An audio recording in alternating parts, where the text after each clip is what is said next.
They were banging on my door like the house was on fire. Mom shouting my name, Dad pacing behind her, phone in hand, muttering about lawyers.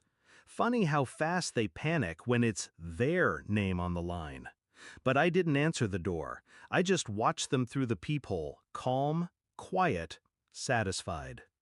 2 weeks earlier, my 8-year-old son stood in our hallway clutching a red t-shirt we bought for Family Sports Day. He was grinning. He even practiced his baton handoffs with the dog. That morning, I dropped him off at their house, my parents, same as I'd done last year. They said it was just easier for the whole family to meet there before heading to the park. Said the teams were already finalized, the structure too tight for last-minute additions. Said there were only enough shirts for registered names. They smiled when they said it, patted his head, and told me he could cheer on the sidelines. He didn't understand, not at first, but I did. I picked him up later that evening. His shirt was still folded, untouched. He didn't look at me when he buckled himself in, just said, "They told me I could keep score." My parents tried to downplay it, blamed logistics, claimed they didn't know there'd be such a big turnout. I nodded, smiled. Then I did what I always do when someone underestimates me. I went quiet.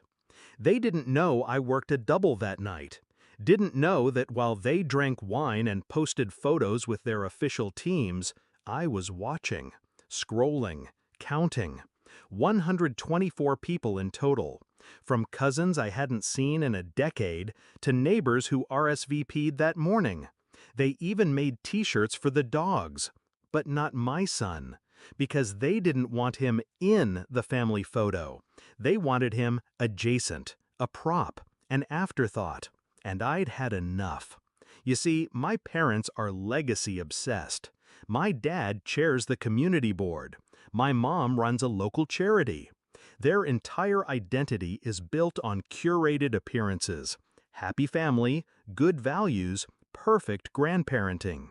They rely on me to uphold it. The single mom who made it work, the nurse who stayed close, the obedient daughter. They never imagined I'd be their reckoning. But I've spent the last decade learning to make wounds invisible, to cut in silence, stitch without drama. I'm surgical when I need to be. And this needed precision. First, I pulled the community grant applications they submitted this year, 3 of them, all tied to youth wellness and inclusive family initiatives, all signed with glowing language about equal access and no child left behind.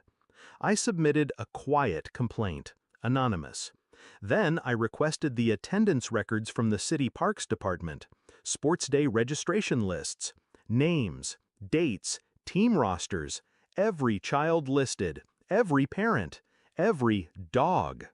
I attached photos, the family group shots, the team rosters, and the caption boasting, "Everyone joined in, everyone but one." They received a call within the week. The local news picked it up first.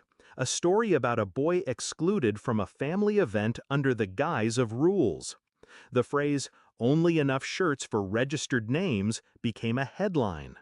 But the real damage came later. The grant was suspended pending investigation. Their charity gala lost sponsors. And I stayed quiet. Until they showed up at my door. I opened it after they rang for the 4th time. Let them see my face. Calm, unshaken. My dad started barking about reputations, about how I misinterpreted a logistical error. My mom pleaded, "You're overreacting. You know how chaotic these things get. Why are you doing this to us?" I stepped outside, let the door click shut behind me. I looked them both in the eye. "You excluded my son," I said, low and measured. "You lied to his face.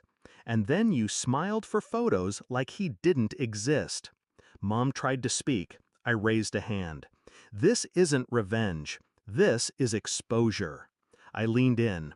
"The only reason this is spiraling is because you built a kingdom on lies, and all I did was whisper the truth." They stared at me like I'd slapped them. But I hadn't. I hadn't done a single thing to them that they hadn't already done to him. I just made sure the world saw it.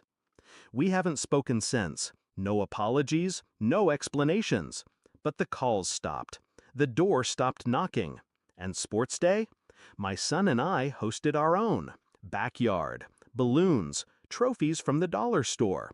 A team of 5, all real friends, not blood. He wore the red t-shirt this time. It fit perfectly.